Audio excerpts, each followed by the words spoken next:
Hi, Greg. How are Hi. you? Good, good, Marsha. How are you doing? I'm pretty good. Could you give Mm. us an introduction to what you do in your work? Well, environmentally speaking, I've been involved with permaculture now for about a dozen years. Mm-hmm. I took a permaculture class from Jeff Lawton in 2007, class up at a Methodist camp in High Mm-hmm. Falls, New York. And shortly thereafter, a group of us went over here in my neighborhood in Crown Heights, Brooklyn, Mm-hmm. and found a unused community garden. Okay. And we started doing permaculture projects there.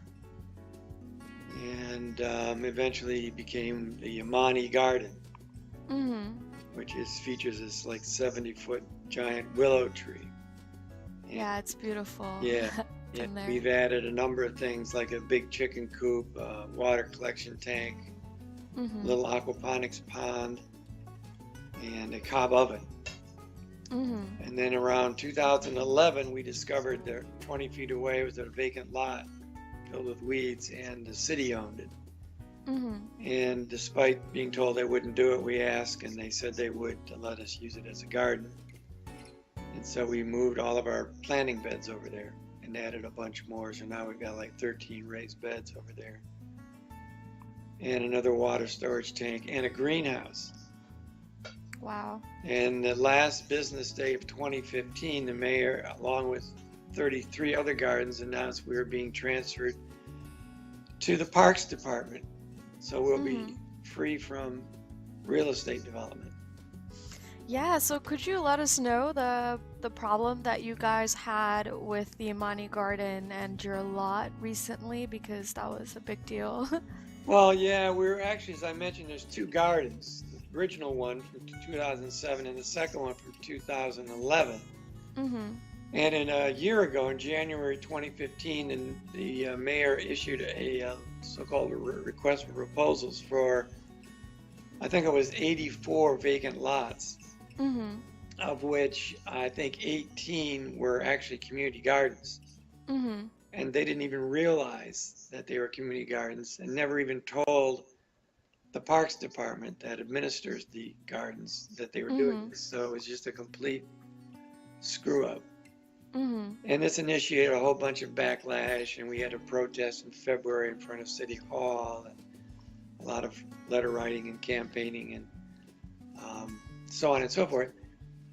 And so, like I say, in the last week of 2015, the mayor had a big press conference, and he announced that they were transferring 34 of these lots from the HPD department, which does development, Mm-hmm. to the Parks Department, which basically preserves land for use for parks. Mm-hmm. So that means, in effect, this garden's been safe for the foreseeable future. What has led you to lead the life that you are Uh, living right now? yeah, it's funny. I collect coffee grounds from the local coffee shop. Mm-hmm. I schlep over there like 2 or 3 times a week, picking up like 20, 30 pounds of coffee grounds. And at one point, the guy asked me, "Well, why are you doing this anyways? What's wrong with you? No one else does this stuff." I went, "Well," I said, "I don't know. Actually, I think it's because I was an Eagle Scout Mm-hmm. growing up in Michigan. Got whatever 20s, I don't know, 22, 23 merit badges, including hiking and camping and swimming and canoeing and rowing and fire building and God knows what else, knot Mm-hmm. tying and all that good stuff, and worked at a summer camp in Michigan. And I love to be outdoors. I was always, skiing, ice skating, swimming, sailboating, just really love being out in nature. And, Mm-hmm. so at some point, I remember one of my earliest remembrances as a kid was um, my family was out camping in one of Michigan's lovely state parks, and I got in the middle of the night with a flashlight to go to the latrine, what do they call them, community building. Mm-hmm. And I remember I turned on the flashlight, and then I realized that every time I turned the flashlight on, it was wearing down the batteries. So I start feeling guilty about using the flashlight. Mm. I'm So like, that was a wow, spark. that's really weird, man. So I started going there in the dark, not to wear out the batteries. And it's like, that's not really very healthy. Yeah. But it kind of gives you the sense of like, I'm just really conscious of preserving whatever and Mm-hmm. having like low impact on stuff. And, there's an old motto in Boy Scouts is always leave the campground better than you found it. Mm-hmm. And if you extend that consciousness into our, human footprint on the earth, then you really realize the problems that, we're creating for ourselves Yeah. and future generations and every other form of creation, Mm-hmm. just self-centered, anthropocentric consciousness that, our comfort, our needs, our convenience is the only important thing, and nothing else really matters much. I mean, we talk about it, we say, oh, yeah, but we don't really do it. Push comes to shove, be a chance of walking or driving a car, you're going to take the Mm-hmm. car, and even if the Definitely. car's polluting, Yeah. the car's got tires that end up in a landfill or a artificial reef somewhere that, these other stupid things that we do with tires that people don't even think about. The whole idea of permaculture, as I understand it, is basically create a society where humans are permanently integrated in the fabric Mm-hmm. so that we're not destroying, but we're maintaining and sustaining and becoming an integral part of. Our second question is, what is a specific passion that you have when it comes to the environment? Well, I'm really focused on what others call urban permaculture, Mm-hmm. being that I live in an urban environment. And, increasingly humans live in urban environments. You look at most developing countries, China, India, Mexico, Brazil, it's the cities that are exploding with population as the Yeah. agricultural, economy becomes less labor intensive. Mm-hmm. Industrial agriculture takes over, people are being forced off the land. And you have these megalopolises, cities like Tokyo, Seoul, New York. yeah, New York, Mexico City. I'm thinking of Sao Paulo, um, Beijing, Shanghai, on and on. They're just these huge 15, 20, 25 million people living Mm-hmm. huddled together. And we really need to make these places sustainable, Yeah. which sounds like an oxymoron by definition. How do you make a city sustainable? But, that's really the challenge. Mm-hmm. And there's, I got a book at home called The Green Metropolis, and it's actually written about New York City Mm-hmm. and talks about how New York City is the greenest city in the United States. Really? Wow. Which, when I talk to some people from the, countryside, they're just like, that's ridiculous. You generate 13,000 tons a day of municipal solid waste. Mm-hmm. But per capita, that's the killer. We've got the densest urban infrastructure in the United States. Mm-hmm. And our footprint per capita is smaller than any other city or any, population. People don't think about it when they're living out, in exurbia and rural environment. They're totally dependent on a car for everything. Yeah. Every time they want a cold beer or a clean roll of toilet paper, they hop in the car and drive 20 miles. And the same thing with all their waste material. It's picked up and carted off by, and all the resources are scattered around, and they're Mm-hmm. very high maintenance. All their phone lines, their gas lines, all of the infrastructure that supports them is sprawled all over the place. And Yeah. you run a phone line out to a farmhouse, how many miles of cable are being run? And so they're very, on a per capita basis, very intensive use. Yeah. And, this is where the cities excel because we're so dense. For me to get my phone line, my gas line, my trash pickup. It's all very per capita inexpensive. Mm-hmm. So we've got a great opportunity here to live very low impactful lives. So my passion right now is really trying to look at how we can green up the infrastructure. And my particular focus right now is organic waste, Mm-hmm. which is something like 30% of the residential waste stream.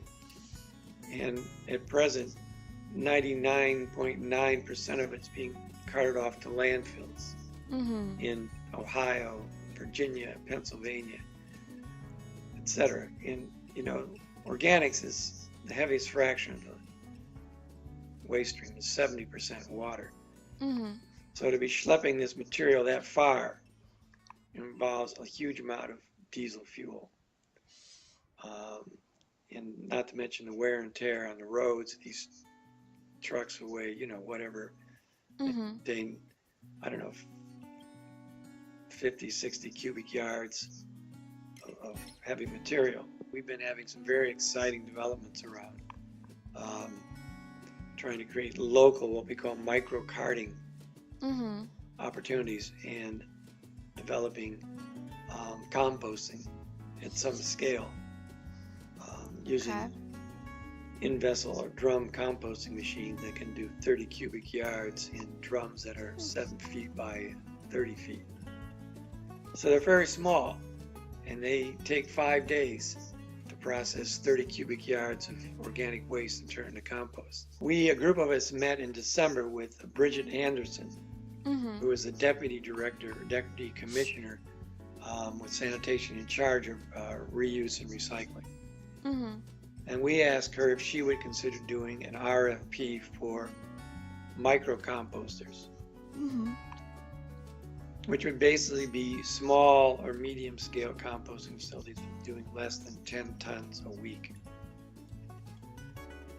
so that we could divert somewhere between maybe 10 or 15% of that waste stream into the local communities.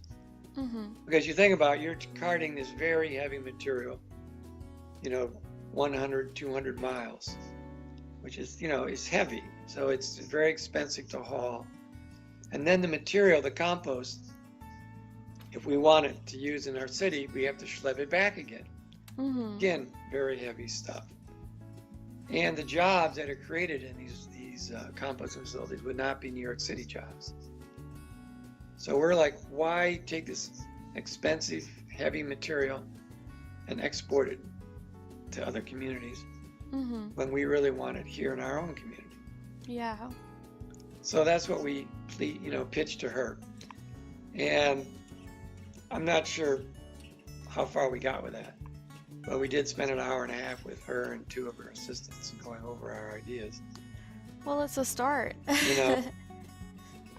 But the exciting thing that just happened literally in the last 2 weeks, there's this piece of land called the Montauk Cutoff. Mm-hmm. That's in an old rail spur owned by the MTA in Long Island City, Queens, which is an industrial area. Mm-hmm. And they're decommissioning it. And it's about 3/4 of a mile long, maybe 100 feet wide. Mm-hmm.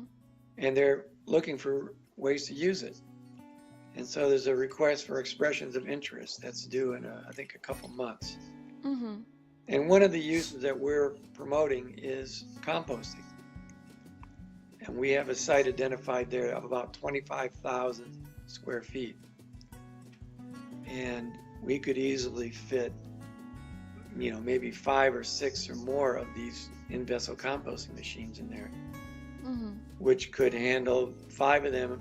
At the scale we're looking at, you could look at 15 cubic yards a day. So that's almost big enough to fit into that proposal from the city. Mm-hmm. And this would all be right in the center of a lot of manufacturers producing things like ice cream, pickle, Yeah. beer, juice, all of which generate tons of food waste. And the big new thing in New York and a lot of urban areas is the food production. Mm-hmm. And a lot of people processing, kale chips and, this fresh juice, all kinds Yeah. of stuff. And it's expensive, like kale chips. If you check them out next time you're in the store, find out what they're selling for. They're big, $2, $3, Oh, $4 they're like, for a yeah. little container, and they're processing all that stuff right here in the city for the most part. Mm-hmm. So this is like the new trend, is this local food production, and places like all in the city are concentrations of this sort of thing. Mm-hmm. And they all generate a lot of waste. And right now that waste, most of it's going in a landfill somewhere. So that's why being in Long Island City with this Montauk cutoff would be perfect, because we could actually use bike carts to haul this material to a compost. Yeah. And that's really my dream, is to use a bike cart, because it's totally human powered, creates jobs in the Yeah. community. And you bike a lot too, right? Yeah, and I bought a bike cart about 3 years ago Oh, that I nice. used to haul my coffee grounds to the community garden with. And these things are rated, this one I have is rated to be about 500 pounds. Wow. So that's a whole week's worth of coffee grounds. We, a group of about 15 volunteers, went to a large factory in, I guess you'd call it Bedford-Stuyvesant. It's the old Pfizer factory on Flushing Avenue. Mm-hmm. And they have there literally scores of food producers. Mm-hmm. And we went with the volunteers, and we did 24 hours. We broke open every bag that was being thrown out for two days, 2 different days of the week for 24 hours. We broke open every bag and separated it and weighed it. And we found that, I forget the exact numbers now, the carters are telling the Pfizer people that they were doing about 400 pounds per day of organics. We found that one day they were actually getting 2,000 pounds on one day, just by literally Wow. opening up stinking bags of rotting pork bellies and Oh my gosh. and juice pulp and chicken innards and everything imaginable. Just disgusting and gross. We had Yeah. plastic gloves and masks, and we videotaped the whole thing, and kept a detailed breakdown of what the nature of everything we did. So, our last question for you, Greg, is what would you recommend to our viewers who are interested in the earth-friendly life that you're living? The first thing I would suggest, and I don't think a lot of people are into this these days, is actually getting involved in your local government. Mm-hmm. Because incredibly enough, the government does respond to citizen pressure. They may not want to do it, and we may find quite often these governments are controlled by wealthy businesses. And we know in New York City, for example, the biggest campaign contributors historically, forever, are real estate developers. Mm-hmm. And they have a lot to say about city policies that make it beneficial to them. But ultimately, people can protest. Mm-hmm. As I mentioned, the city was ready to develop 34 of these gardens, turn them over to real estate developers. And we made such a stink Yeah. and got so much in everybody's face about it. The city was embarrassed into basically turning it back to the communities. Mm-hmm. And so, it's just a matter of doing your homework, figuring out who's running the show, Mm-hmm. and putting a spotlight on them. And a lot of these people are rich guys. They don't need the aggravation. They don't want to be bothered with people picketing them and showing up at their front door and putting Yeah. a spotlight on their unscrupulous activities. So they would typically, follow the path of least resistance. As long as your demands are realistic Mm-hmm. and you have a plan, it doesn't help just to get out there and scream and yell, but they're like, well, I don't know, you figure it out. It's like, that's not going to work. But if you have to say, look, here's the plan that can actually be better than what you're doing. Mm-hmm. Then they're like, well, you guys aren't just idiots. So I think the very least you can do, get involved in your local political operation, find out what's happening to your waste stream. Is it going to a landfill? Is it going, Mhm. worst case, into an incinerator, which is really bad? And in the meantime, until you can get some way to compost your organics in your local community, build a compost pile in your backyard. Mm-hmm. We've got one in the backyard here, and we Yeah, basically it's pretty compost. big. Yeah, we've got about 2 cubic yards compost bin.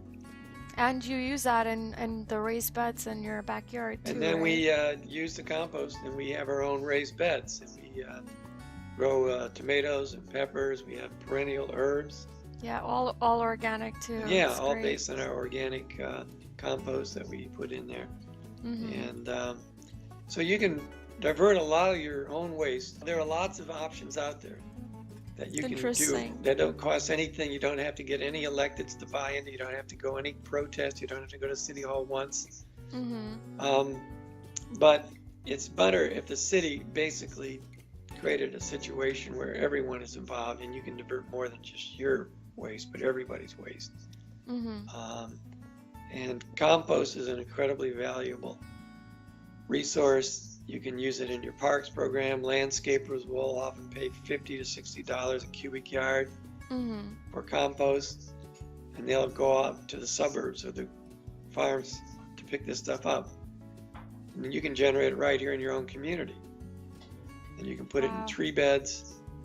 You can use it in your planting beds, rooftop gardens. Mm-hmm.